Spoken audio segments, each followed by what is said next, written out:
Welcome to another edition of the Inspired Stories podcast, where leaders share their experiences so we can learn from their successes and be inspired by how they've overcome adversity. My name is Anthony Codispoti, and today's guest is Sydne Jacques. She is the CEO, leadership keynote speaker, and strategic consultant at Next Level Leadership, based in Orem, Utah. She focuses on helping organizations improve workplace culture, reduce turnover, and enhance leadership effectiveness through proven frameworks like the Upper Arrow Growth Model and the Retention Revolution. Sydne's background in engineering stretches back over 36 years, including her time as CEO of an award-winning engineering firm. She has also developed leadership tools that make complex challenges easier to approach. With her combination of technical expertise and people-centric insights, Sydne has guided hundreds of teams to foster engagement and drive real results. Her organization's mission is simple: partner with leaders to transform workplace culture so employees stay and thrive. She's written a book called Build What Matters that talks about how building people is our life's work. Whether leading a workshop or delivering a keynote, Sydne's approach is practical, empowering, and always rooted in experience. Now, before we get into all that good stuff, today's episode is brought to you by my company, Add Back Benefits Agency, where we offer very specific and unique employee benefits that are both great for your team and fiscally optimized for your bottom line. Imagine being able to give your employees free access to doctors, therapists, and prescription medications. And here's the fun part. The program actually puts more money in your employees' pockets, and the company's too. One recent client was able to increase net profits by $900 per employee per year. Results vary for each company, and some organizations may not be eligible. To find out if your company qualifies, contact us today at addbackbenefits.com. All right, back to our guest today, CEO, Sydne Speaks, Sydne Jacques. Thanks for making the time to share your story today. Thank you, Anthony. I'm so excited to be here today. So, Sydne, you grew up on a farm in Montana, and in your words, you had incredible parents and influences. How did that early life shape your approach to leadership and personal development? I think it's one of those things I did not, obviously, I think a lot of things we don't realize them at the time.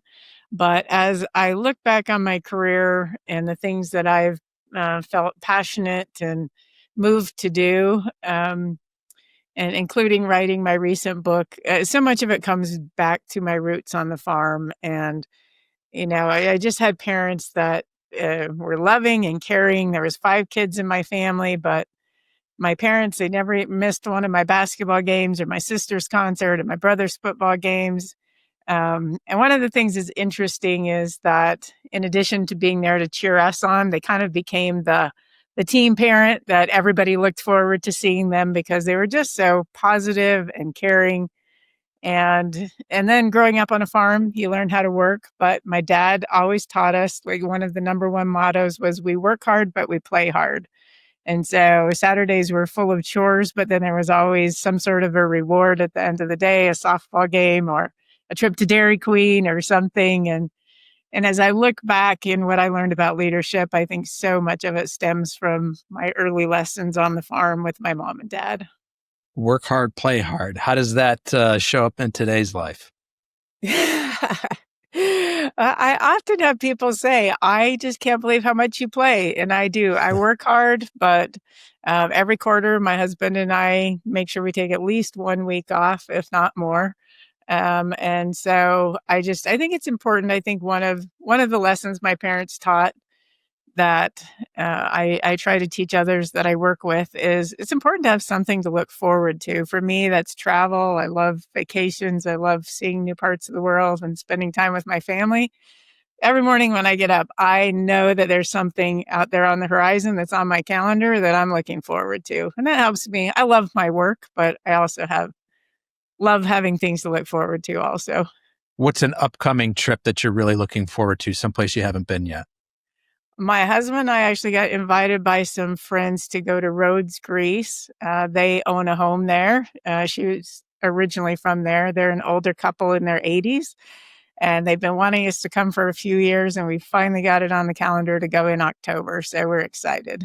Nice. So, Sydney, you started out as a civil engineer and you pretty quickly realized you were not built to sit in a cubicle and do design work, but you stuck with it for several more years. Why? The biggest reason was because as a civil engineer, in order to earn your professional license, you have to have 4 years experience working under another professional engineer and then take a big nasty test. And I just felt like no matter what I ended up doing, because I didn't know what I would end up doing in life, that whatever I did, it would be better if I had my professional engineering license as a credibility and a fallback, really. So I had to just keep working until I got to that point before I could really start looking at other options. So that's interesting. Usually when somebody realizes, wow, this is not for me, this is not what I'm wired for, they look for something else pretty quickly, but you stuck it out for another 4 years. Yeah, it was, I mean, at the time, I'm in my 20s. I don't really know what I'm doing. So I felt like it was an important step in my journey. School was hard for me. So after getting through that much school, I'm like, I'm not quitting until I have that PE license. And then I'll see what the next step is from there. Sydney, I often ask my guests what book that they would recommend to listeners. And one of the most popular answers I get is Stephen Covey's 7 Habits of Highly Successful People. You actually had the chance to learn directly from him. How did that opportunity come about? So I will say this is one of the greatest blessings of my life, honestly. When I was working as an engineer, the organization I was working for, they decided they needed some help with training and personal development and leadership training. And so being in Utah, they had the opportunity to uh, contract with the Covey Leadership Center. And I think because of my outgoing personality, especially compared to the other engineers, they asked me if I would like the opportunity to go get trained through the Stephen Covey staff. And some of those meetings were with Stephen Covey to become certified in 7 Habits of Highly Effective People and Principle-Centered Leadership. And so I jumped at that opportunity, obviously, and it really was life-changing for me in 2 ways. One, because of the content and internalizing the content. Stephen Covey's principle of begin with the end in mind. That was the first time that I really started writing a vision of if I got out of this cubicle, what would I want my life to be like? And I remember, and I still have it, I wrote down this vision of working from home, making 6 figures from home and taking my kids to school every day and not to a babysitter. And I really created that vision because of that. But then the other thing that happened was it got me out of my cubicle and in front of people doing the training. And I realized that that was my happy place. I loved speaking in front of people. And it was that Covey leadership training that really gave me those opportunities and opened those doors and gave me that hope that, oh, maybe there is something outside of this cubicle that I could do. So I'm kind of getting the sense of how the stars are starting to align for you, right? You stuck it out. You got your license. Now you're realizing that you enjoy leadership and training, and that you have a more engaging personality than perhaps most engineers do. And so this all lines up to take it from there.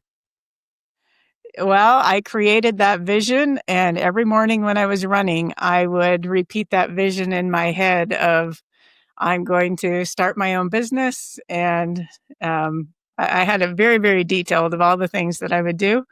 And so um, when I had my third baby, it was just a time of reflection.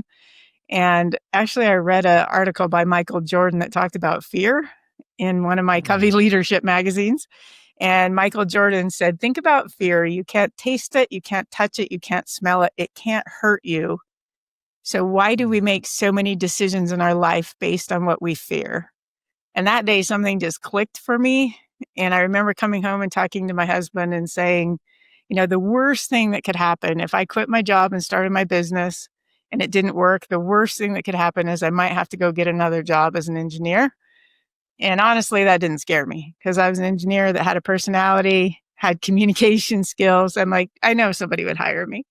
And so that was the day that I just decided it was time to go out on my own and see if I could make it work. So what had been holding you back up to that point?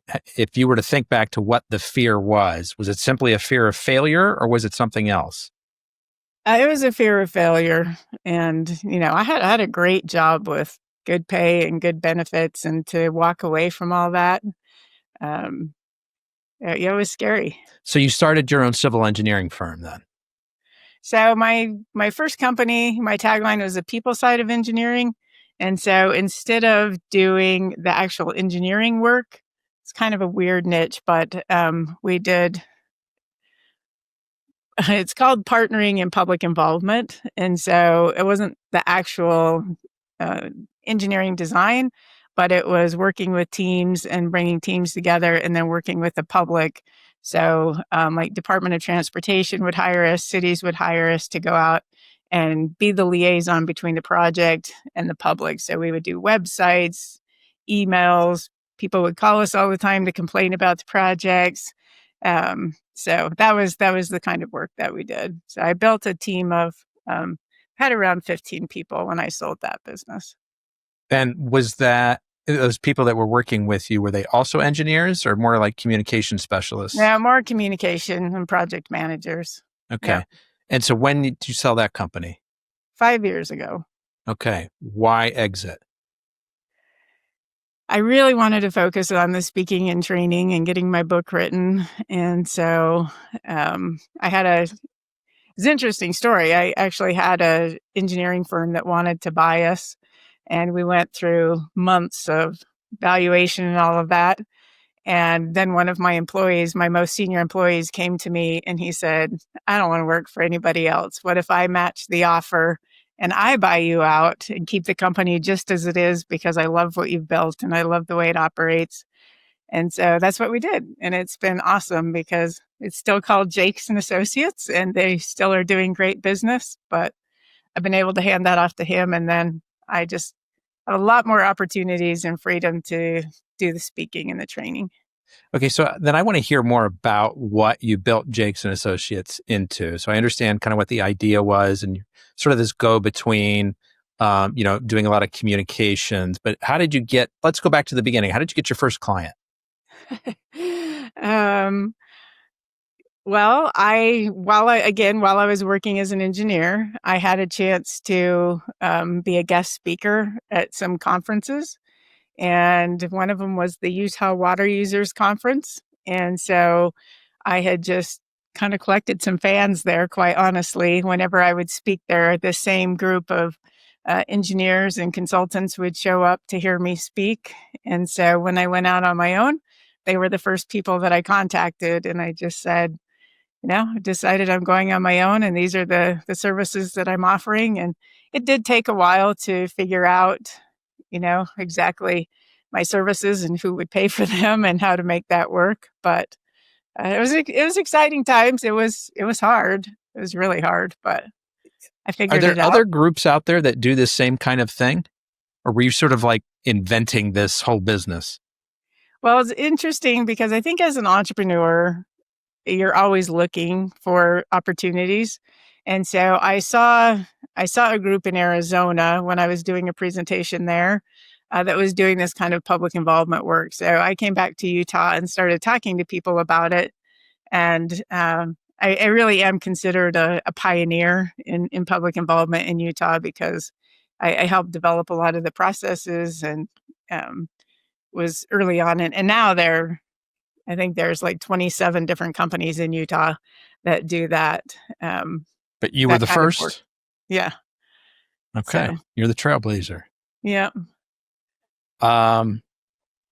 Okay. So that business is going well. It's going really well. You built a great reputation. You're able to exit to your partner and you want, or somebody that worked with you, and you wanted to exit because you saw more opportunities and perhaps even more fulfillment in doing the kind of work that you're doing now. as you're making this leap again, right? Initially, you went from this like secured job with great benefits. You make a leap, start your own business, not knowing what's going to happen. It goes well. But now you've got a great company, things are steady, and now you're going to make another leap into something. Did you have like a stable of clients lined up as you were making that transition? Partially because I really kind of took the company and split the services that we offered in two. I was already doing a lot of facilitation and leadership training and a little bit of speaking. And so basically, when we split the company, he took the public involvement on all the employees, and I kept the training that I had already created and I was doing. So it wasn't starting from scratch, but it definitely took some time again to build up the clientele and the income to get to where I wanted to be. And how did you do that? What have been sort of the biggest growth levers for you? Um, Common denominator, speaking at conferences seems to always be a good way. And then going to people that I had relationships with. It's interesting as I look back on my business, even from the very beginning, it really has grown pretty organically.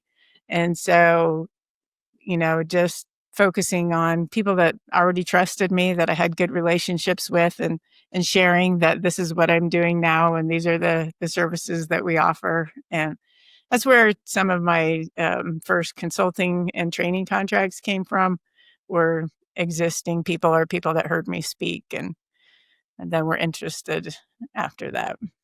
So talk more specifically about what it is that you do for your clients. Right. So there's basically three different things that we offer. So the first one is keynote speaking, and that can be like at an association conference. So every year I have the chance to present at the World of Concrete. My husband always laughs; he thinks that's funny. But association conferences that hire speakers, I love to do that. And then leadership training, where we come in and we do leadership training, and it can be a full day or preferably, like one of my clients, we come in every other month and do the training. So we're continually building on the concepts. As I've done a lot of research on turnover and how do we better retain employees, one of the common factors that shows up in every industry is that there's really a lack of good training for leaders. And so oftentimes people get promoted to be a supervisor because they were good at their work, but now they're expected to be a supervisor, but we don't invest in training them, helping them learn how to be a good leader, how to be a good supervisor. And so that's another service that we offer is the leadership training. And one of the interesting products that we've created that has been really successful clients too is that we do a micro learning where every Monday we drop a 3-minute video on a leadership concept. So it might be on how to better communicate or build trust or have more clarity in roles and responsibilities. And so every Monday there's a 3-minute video that gets dropped can either go to all the employees or just everyone in a leadership position.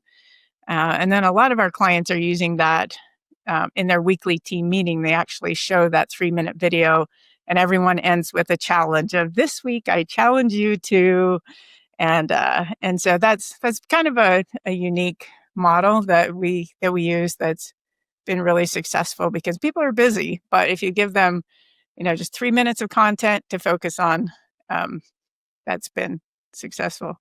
And then the third thing is organizational consulting, where we'll work with an organization on a year-long contract to help them improve their culture, reduce turnover, create better leaders. Basically, our goal is to create cultures where people want to stay. What's the single biggest mistake that you see people make as first-time leaders? I think they don't realize how hard it is, honestly. I think I think typically we look at leaders and think, oh, they get paid more money than I do. It can't be that hard. But there's something that happens, especially if now all of a sudden you're leading the same people that you used to be a peer with. That's challenging. because you have to have hard conversations, and you have to communicate differently and more frequently. And so I think really that's one of the hardest things, is just realizing that it's probably harder than it looks. And like I say, if your company doesn't give you training, it's really hard to just figure it out on your own. So as you're coaching a first-time leader, what's a golden nugget piece of advice that you love to give them on how to handle the people side of what they're doing now? Again, it comes back to models. I love to work in models that are sticky. So I'll share one with you really quickly. It's called the HIP model, and it is a way to have a conversation. You ask 3 questions. The first thing, and I'll just say going into it, this can be something where you're handling a difficult conversation, or we also encourage people to use this to appreciate and recognize people, because that is one thing we are not good at. Never had anybody say, "Oh, I just get too much recognition. I can't stand it." Like, it doesn't happen. So anyway, the HIP model, you answer 3 questions. The first one is, what is happening, or what happened? The second one is, what's the impact of that? And the third one is, what is our plan moving forward? Would you like a quick example? I would love one. Okay. So one of our engineering firms, they have a rule, basically, that any work that goes out to the client has to be approved by the principal, because they do very technical work.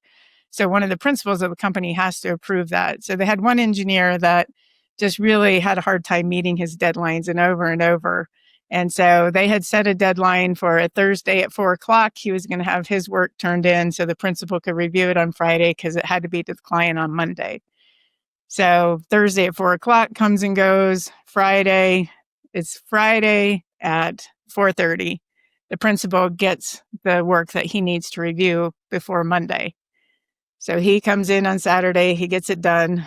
And when he sat down to have a HIP conversation with that engineer, he said it went like this. I said, this is what's happening consistently. You keep missing the deadlines. And for instance, this week, this is what happened.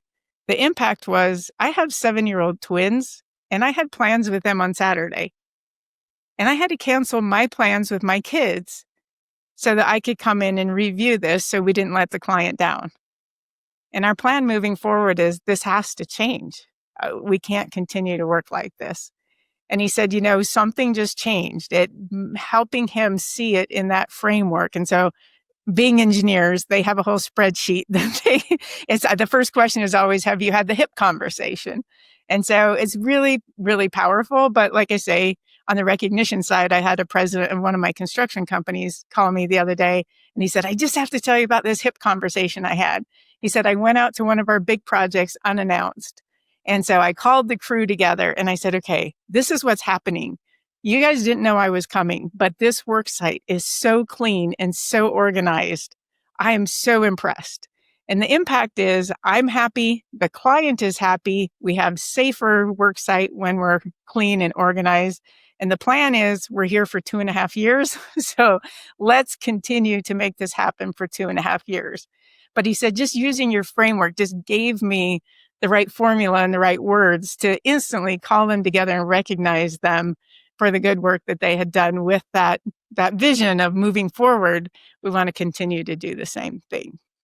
I love those examples. Thank you for sharing those. In the intro, we talked about the upper arrow growth model and retention revolution frameworks. Has anything we've talked about so far fall into one of those 2 things? And if not, can you kind of break down what each of those are? Yeah, for sure. So the upper arrow, it's really fun because it stems from when I started my own business, and I really didn't know what I was doing. And so I started studying other businesses to see what they did to become successful. And I realized that every successful business had 2 things. They had quality products and services, and they had satisfied customers. So being an engineer, I was trying to figure out what's the relationship with that. And I thought, well, if you imagine a graph like this, maybe, On the axis is zero. If there is zero quality, there'll be zero customer satisfaction. And I just thought if you improve your quality, they'll just be more and more satisfied. But what I realized is there comes this point of diminishing returns where you can continue to increase the quality, but the customers aren't going to notice. So then, and I actually learned this principle by studying the airlines, because I realized that every airline tries to get you there safely and on time. That's the lower arrow. But then, like, if they all do that, what differentiates them? So I started looking at what I call the upper arrow, and it was things like, do I have to pay to check my bags? What kind of snacks are they going to give me on the airplane? Do I get free Wi-Fi? Do I get a screen to watch my movies? What's their frequent flyer program like? And those are all the upper arrows. Those are the things they do that differentiate them and set them apart. And so as I was building my business and I was kind of discovering this, I was thinking, well, what's my upper arrow going to be? And I remembered back to a time when I was getting trained to be a facilitator, and I was in a workshop in Minneapolis, and on Monday, we got these fresh baked chocolate chip cookies at 3:00. They were so good. And Tuesday, Wednesday, Thursday, right at 3:00, the same delicious chocolate chip cookies. And on Friday, I've literally got a Ziploc bag in my purse thinking, when that guy comes with the cookies, I might eat these for dinner tonight because I don't know if I'll have time for dinner before I get on the plane. And Friday came, it was 3:00, and then it was 3:15 and 3:30 and 3:45. And I'm thinking, did he get in an accident? Did he quit his job? Cookies? What happened to him? And at 4:00, they took our picture and sent us on the way. And so I realized that every meeting is better if you have chocolate chip cookies. And so as I was looking at building my business, I thought, how many engineers do you know that would make chocolate chip cookies for your meetings and your clients? And I didn't know anybody that would do that. So I decided that would be my upper arrow, that I would start baking chocolate chip cookies. And pretty soon people would say, hey, have you met with the cookie lady yet? You know? And so even to this day, I can't show up anywhere without chocolate chip cookies. It's become my trademark. Are you still baking them yourself? Usually. Last week I spoke in Montana to a group of 1,500 people. I did not bake those myself, but we still had them. We still had individually wrapped chocolate chip cookies. So, well, there's worse things to be known than as the cookie lady, right? That's true. That's true. So the upper arrow basically refers to how are you going to take your service to the next level, right? How are you going to differentiate yourself? Exactly. Yeah. Can you give so that's your example. Can you give an example of how you coached a client into finding their own upper arrow? Yeah, I've actually done a lot of research, and I've found that there's three things typically that clients will say this is an upper arrow. And one is, are you using technology to give them the best service that they can? So like in engineering and construction, the people that are hiring you to design or to build something, they don't know what the technologies are that are available. They want to trust that you're using them. The second thing is communication. They tell me that everybody better provide a quality product or they wouldn't hire them. They're like, quality does not differentiate. But the way that you communicate with me and you let me know ahead of time if there's going to be a problem, and I see this over and over. It's not only in engineering, but I have a good friend that owns a software company. And she's like, if we can see that we're going to miss a deadline, we can't wait until we get there. We got to be talking ahead of time. We got to be over communicating. And that's an upper arrow, is clients want communication. They want to know where things are at. They want to know if there's a problem on the horizon. But I really think the most important of all is trust. People want to work with someone that they can trust. And so one of the courses that I have it's literally a 2-day course on how to build trust, both internally with your team and externally with your clients. So that one's interesting for me because when I hear you say that, how to build trust is an upper arrow, like or building trust is an upper arrow. To me, trust should be table stakes. Like that should be a requirement to get into the conversation. Am I thinking about this wrong? It should be, but it's not in reality. Sometimes I say what's common sense isn't common practice. No, and I think that's where trust is. I think we all think that we are trusted in the way we do things, but the reality is people want to do work with people that they trust. So what's a good trust building exercise for folks? Well, there's the trust fall. One of the exercises that we work with teams on, we call them the pillars of trust. One of the pillars of trust is connection. And so just helping people learn how to better connect, again, both internally on your team and with your external clients. But one of the tools that we use it's a simple tool, but so powerful. And it's called connection questions. And so I have a list of over 100 connection questions. If you'd like to offer them to your audience, I'd be happy to share. Yeah, that'd But be what great. we encourage teams to do is to start every team meeting with a simple connection question. And it can be something, one of my favorites is, if money were no object and you could travel anywhere in the world, where would you go?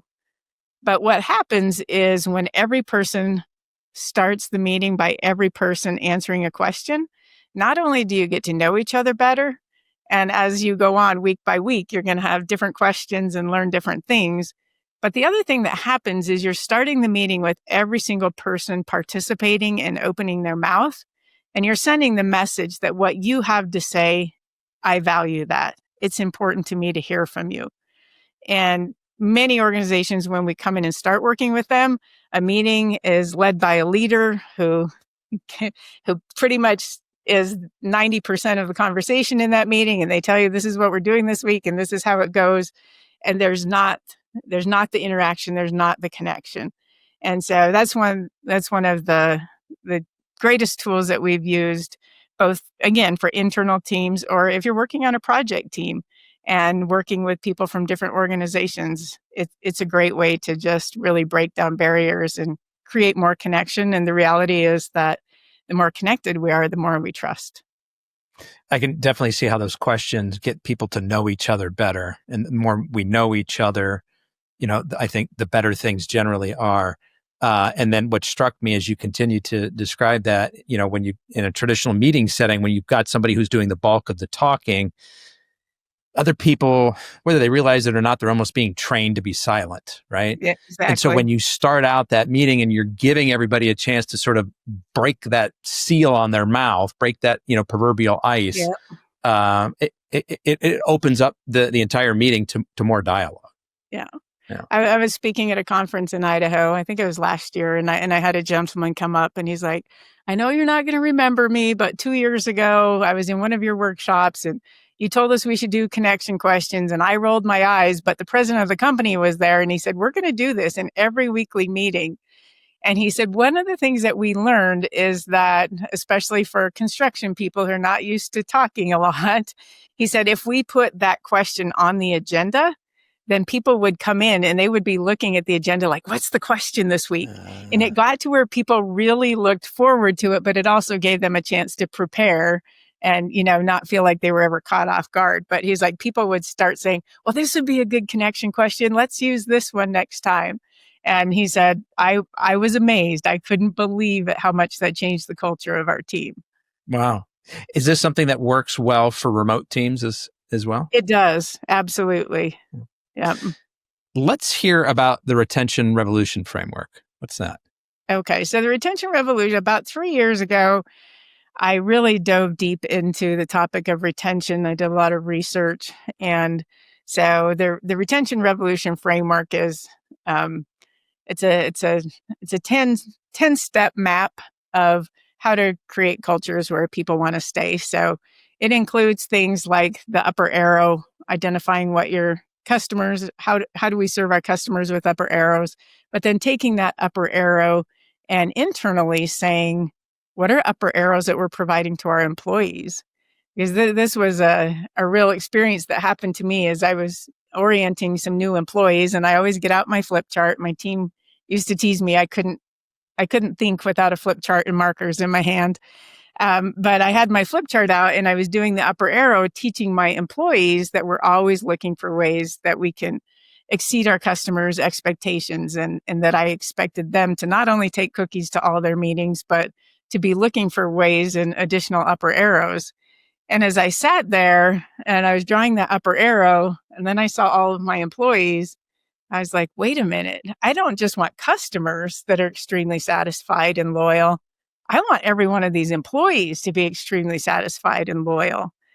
And so I started to just really ponder on this idea that that upper arrow applies internally. We need to be looking at ways that we can exceed our employee expectations so that we do create places where they want to stay. And so that's the basis of the retention revolution, is taking those and saying, how are we communicating with our employees? What ways are we, like one of the frameworks that we talk about is financially. We have to give them pay and benefits. That's the lower arrow, or they're not going to stay around. But upper arrow, what can we do different that makes them think I'm never going to leave? And some of the companies that we work with, they have a bonus system, but it's where the bonus is money to go towards a vacation. They can't use the money to pay their utilities or pay off a bill. It has to be a vacation, and they get reimbursed for their, they turn in their receipts and they get reimbursed. Well, guess what happens? The spouse is like, you're not leaving this company. I like these yearly vacations, and the kids start to look forward to, the vacation. And so just ways that we can creatively figure out what are things as employers that we can do to retain our people, because those kind of things make a difference. So whether it's that specific story or a different example, I would be curious to hear about an idea that you helped to introduce to a company that made a big difference in sort of turning around the culture. Okay. Well, just sticking with the upper arrow, one of the construction companies that I was working with, as we were talking about, one of the upper arrow frameworks that I have them dig into is fulfillment. We know more and more employees are saying they want to be fulfilled by their work. They want they want work to be fulfilling. And as I was working with this company, they're an excavation company, and the president of the company, he's so awesome. He's always open to being creative. But he said, it's really not that fulfilling to go dig a hole, bury a pipe, and leave. And so he started to realize that his employees that were doing that work, they never truly saw the end product. And so one of the things that they started doing was they started saying, okay, when we finish a product or when we finish a project, whether it might be a water treatment plant, it might be building a hospital, and they did the work a long time ago on the groundwork, to bring the employees back and say, look what you were a part of. This building wouldn't be here. These children wouldn't be treated had you not done the literal dirt work to create the foundation to make that happen. And so it's been a huge change for them, and employees are more fulfilled, and they love that opportunity to celebrate and come back. How great of him to kind of recognize that, right? That, these guys are doing their job. They go on to the next job, but they don't get to see the finished product. They're there doing the stuff that gets buried in the ground and is so necessary, but people, never really see or pay attention to. That's a really cool story. Yeah. How about kind of at the other end of the spectrum, where you've got things that are toxic or broken? What are some common warning signs that leaders often miss? Well, the first one that comes to mind is turnover. I think sometimes we want to think that if people are leaving, that it's their fault. But you see it a lot with the generations, that if people aren't staying, then it's the generation's fault because they're just job hoppers and they're not loyal. But again, I turn that around, and this part of the retention revolution is, I think it's our role to create a picture of the future that they need to be able to see. Number one, we need to express more often that we want them to stay. But number two, they need to be able to see that there is a future there for them. And one quick little story, I was speaking at a conference in Chicago, And I went to the dinner the night before just to meet people. And it's kind of funny. I was in Chicago, but the first person I met was from Utah. And I just said to her, "Hi, I'm Sydney with Next Level Leadership. Who are you?" And she said, "I'm Becky. I work at Big D Construction and I'm a lifer." And I was like, "What?" And she said, "Oh, I'll never work anywhere else. I'm a lifer." And I That was said, part of her introduction. part of her introduction. And I said, "How old are you?" And she said, "I'm 27." And I said, "How do you know that you'll be a lifer?" And she's like, "I love the company. They live their values. I love the leadership. And I know that they will always be a future for me." Well, funny thing, because she's from Utah, we were both involved in women in construction. We ended up becoming friends. And that was 10 years ago. And she has recently just received a big promotion in HR. And she's a lifer. She's not. And I credit that company with creating that vision from when she first started, that there is a path for you. We don't want you to say, "Oh, I can't grow. I'm going to go look somewhere else." I think too often we don't understand the investment and the payoff to helping people see that there is a future path within our own company. Let's talk about your book, Build What Matters. Can you elaborate on the core message of building people is our life's work? Yeah, it is. At the end of the day, there's nothing else that matters more. And so I think being, especially having the chance to work on so many different construction projects and seeing, it's this is one of the reasons that I love the industry so much, is that you see, a piece of ground become something that is important, that's valued, that gets used for decades to come. But at the same time, I look at the literally thousands of people that it takes to build a project. And so my message is, at the same time we're building our projects, and whether it's in construction or software or medicine, whatever it is, we need to be focusing on intentionally building the people. And it comes back to, I already talked about connection. Connection is a huge part of that. Being intentional about creating connections, and part of it is being intentional about who we are and how we want to show up, and how can we show up and be our best. And I think that's the first step. I think we can't really build other people until we focus on ourselves and figure out, how we can be our best self. Then we can show up to serve others. And so I think it's a progression from individually figuring out how to be your best self to connecting with others, and then putting together that team and that culture so that all of them are based on connection. They're based on valuing relationships and truly creating, I think, legacies. Because at the end of our lives, none of us are going to say, "Wow, I was really good at my job." It's going to be all about, the relationships that we built and the people that we were able to impact. When you talk about this message, do you ever run into resistance or skeptics? Some, but Because I would I imagine there's some people that are hearing this and are like, "Well, Sydney, that sounds all nice and good, pie in the sky, but I got a hard business to run here and I got to make the bottom line work. I don't have time for any of that crazy stuff." Make the yeah. business case for what you're talking about. Well, the business case, I think there's two parts of it. One, it does come back to what we were just talking about as far as turnover.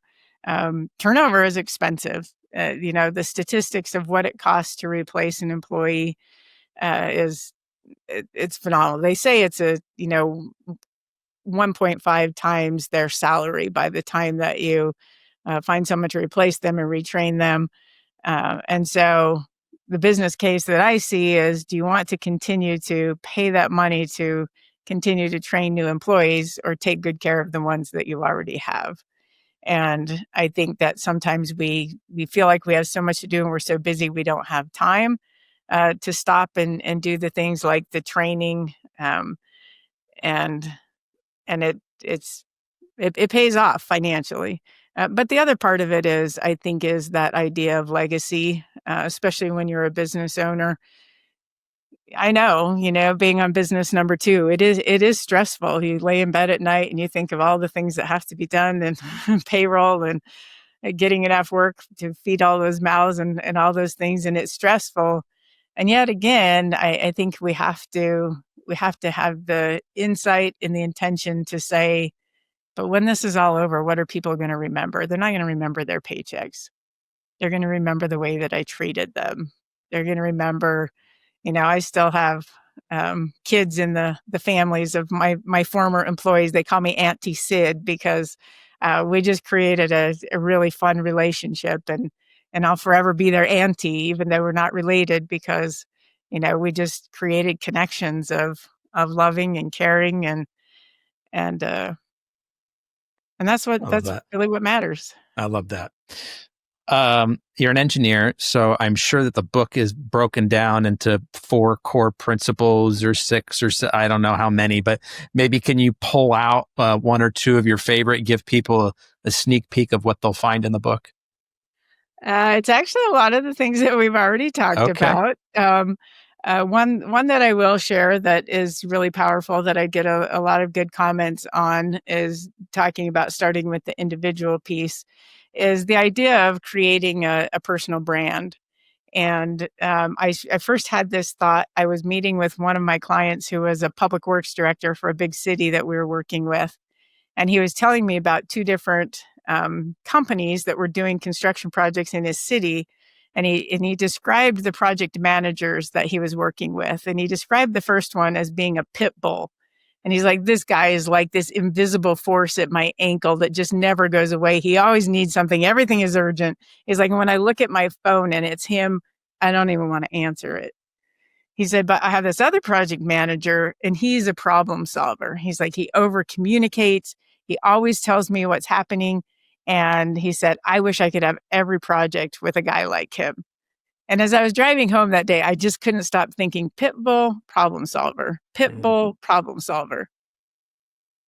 And I had this realization that we all have what I think now has come to be called a personal brand, but it's a way that we show up. And I thought, if he had lunch with somebody else tomorrow and he's like, hey, I had lunch with Sydne Jacques yesterday. Have you ever worked with her? She's kind of...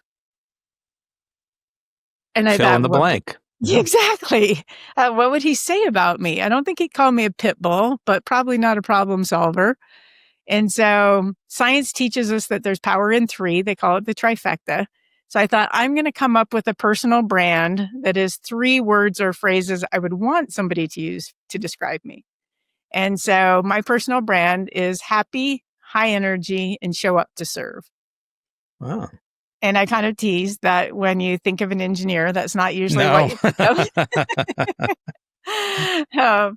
But I decided that would be my personal brand. So every morning while I'm brushing my teeth, including this morning, I'm thinking to myself, happy, high energy, show up to serve. And I was thinking of you, Anthony, and thinking, when I show up to serve, I want to do that, be happy and high energy.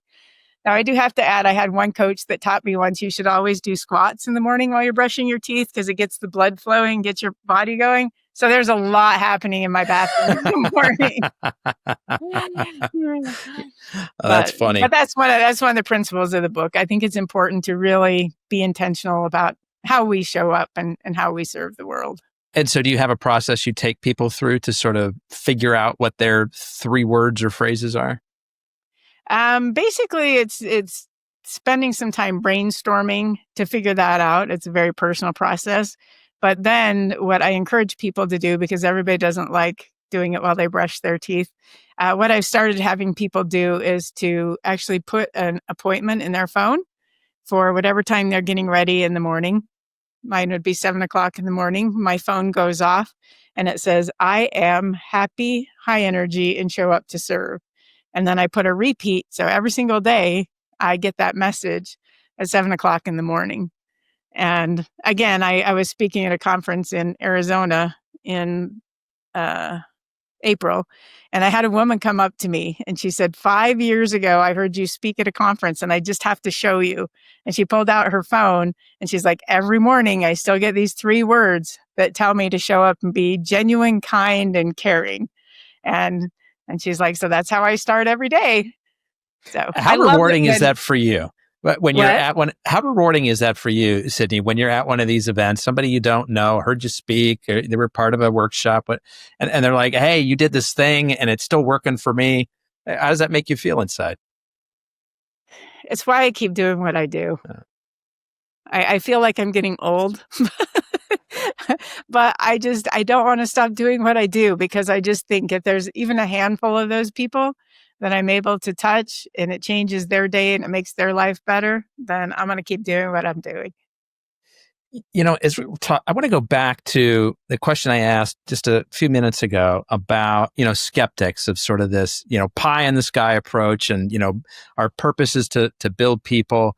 And I love the point that you made, one, about leaving a legacy behind. And two, like, hey, for those people that are just, numbers driven, bottom line focused, like, hey, this reduces turnover, and turnover is darn expensive. Yep. Is there a mechanism in what you're doing, or do some of your clients take it on themselves to actually try to measure the impact in some financial sense? Or is that a little too, I don't know, foggy to try to put a number to? Yeah, no, that's a really good question, and there are parts of it that are hard to measure. This year, one of my clients, our program is called Winning at Work, Winning at Home. And it's been really fun because each quarter we've had a different emphasis. First quarter, we talked about how do we create better physical health. And we did a wellness challenge that's been going on. And then second quarter, we talked about financial health. Third quarter was emotional. And fourth quarter is life fulfillment and stress management. And so we've been dropping the 3-minute videos every week on those categories for them. And we had a meeting the other day and they're like, this has been great. And we feel a change in the morale, but we can't really measure in numbers what this has done. And so it's hard. And at the same time, they'll tell you that it has been worth it. But I think that what we can measure is what we keep coming back to is the retention, because it's something that we can measure the numbers, we can measure the money that goes with it. And especially when we get people into leadership positions, it's really hard to replace those. And a lot of the organizations that I work with, their goal is to promote within. And the only way that we can prepare people as leaders to promote within is if we're doing these kind of things, if we're building trust, building connection, providing leadership training, so that these people can be promoted and stay within their company. And that's where we have the cultures that people don't want to leave. They want to be promoted. They want to stay there. What percentage of your business is currently in the construction industry? What percentage of it? Mm-hmm. Currently, between engineering and construction together, about 90%. Is that intentional? Do you feel most comfortable in that realm, or do you feel like you want to spread your wings? That is a great question, Anthony. I would say I am comfortable there because that's what I've been doing for 30 years. But part of the reason that I wrote the book is because I want to be able to take my message to other industries. I mentioned that I did a keynote in Montana last week, and it was actually a kickoff for 1,500 school district employees. So I had teachers, bus drivers, lunch ladies, principals, counselors. And it was so fun because I did interviews ahead of time, and a lot of people had already read my book. And so, like, I was interviewing this one principal, and he's like, I love your upper arrow so much. He's like, that lower arrow for teachers, he's like, we have curriculum assessments, we have testing. He's like, there is 1,000 things we have to do. But the upper arrow is, how do we show up? Do we show up with passion? Do we, show up with personality? And he's like, I think sometimes we get so beat down, we forget that. And he said, my daughter's first grade teacher loved penguins.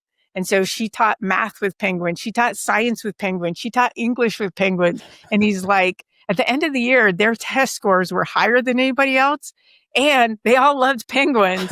And I was honestly thinking to myself, I wish that would have been my teacher because I love penguins too. And so it was really fun to talk to these people who had read my book and had already said, oh, that applies to us exactly. And so that's my goal, is that I want to branch out to other industries and take my same principles to other industries to help them. Any industries in particular that you have your eye on? I would love to work with like franchises. I think my models really, the upper arrow especially, and the retention revolution. I think both of them, any business that's a franchise, whether it's a fast food or place where they cut people's hair, I think I've just always thought, my model would just fit them perfectly. And so for the franchisor as well as the franchisees. Yeah. Yeah. Yep. Sydne, what's a serious challenge that you've overcome in your life? How did you get through that? And what did you learn? So when I started my business, I was pretty optimistic and probably overly overly optimistic, let's say. So at the time when I started my business, my husband had a good job, and then he lost his job, and my business was not producing much. And so this was we had just had our fourth baby now, and so there was this program, a government program called WIC, where as a mother, low income, you can go and you can get basically baby food and juice and formula for your baby. But in order to get that, you have to kind of go through a lesson every week before you get your vouchers. So I was sitting in a WIC meeting, and no judgment to anybody that was there or that uses the programs. I was using them. But this one particular day, as I was sitting in the meeting, I don't know if you've ever had one of those experiences where you just kind of have this feeling that comes from head to toe. And my feeling was, you are capable of more than this, and you got to figure out how to live your best. And it really was a time that it just, again, I went home and had a conversation with my husband and said, we got to figure out how to make this business work.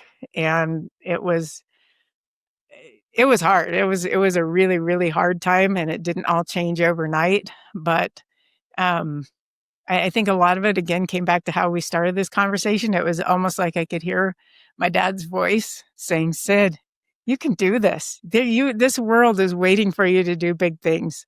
And so at the time when my kids were all getting free lunches and I was getting free government food, it was hard to see that. It was hard to see that future was out there.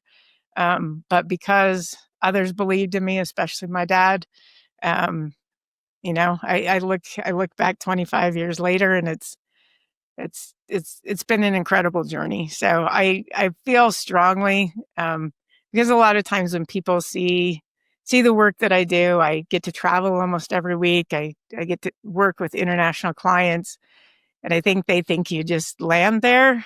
So I like to go back to remind people that it wasn't easy. And I believe that everybody has that potential inside of them to do whatever they want to do.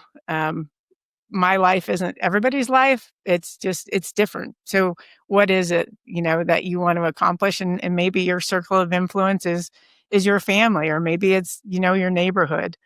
Whatever it is, I really believe that we're on this earth to serve others, and that we can all have the opportunity to do that. I'm trying to find something to say that would make that, like, put an exclamation point on that, but I think you said it all very beautifully. And so I'm just going to leave that story there. I appreciate you opening up about that. We had a chance to talk about Stephen Covey and learning from him. We've talked about your book. Any other books that you've found helpful, or podcasts or courses that you might recommend to our listeners? There's a book called The Trusted Leader. And like I said, we do a lot of work around trust. So that's one of my favorites. A lot of entrepreneurs are probably familiar with the Traction book. That's also Gino uh, Wickman. also one of my favorites. As far as podcasts, right now, Ed Milet is one of my favorites. He's um, just so positive. I love his personal growth and his commitment to improvement. He's awesome.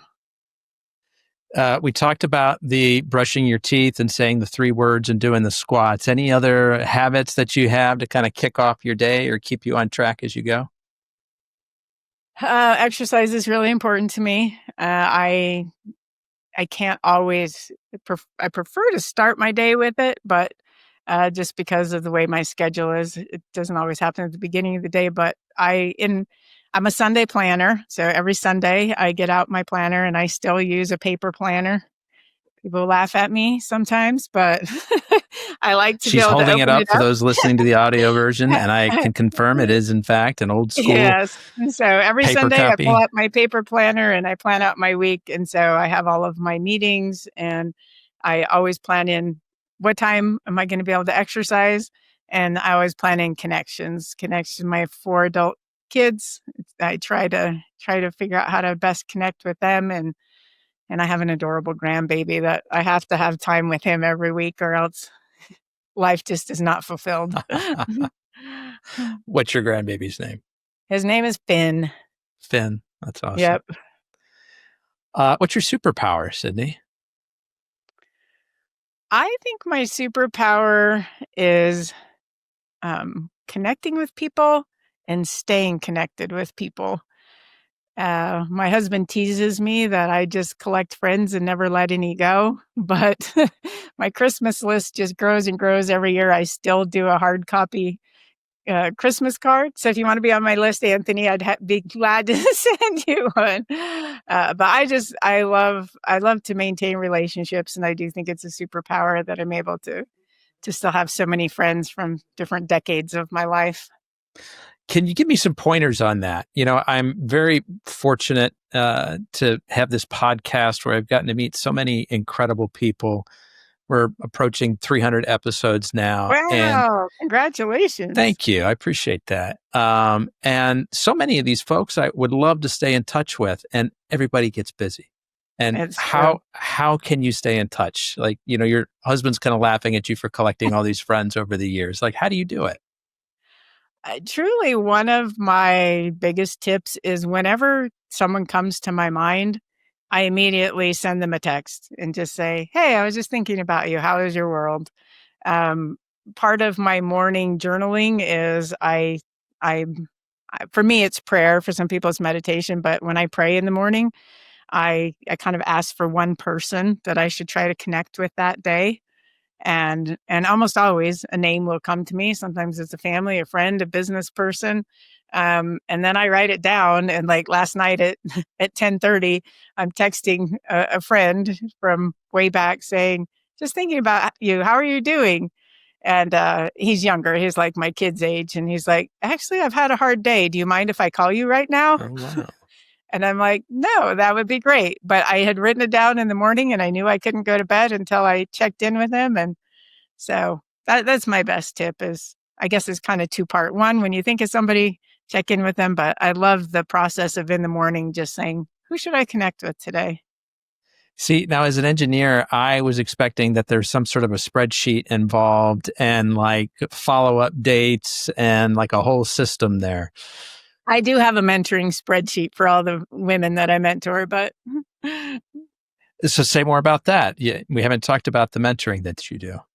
yeah, so it's I was the only female in my graduating class in 1989. And so I just have become a magnet for women, especially female engineers, that it, it's just been a cool thing. But I really do keep a spreadsheet of, you know, making sure that I check in with them, or like if they're expecting a baby, I want to make sure I keep track of that and know that.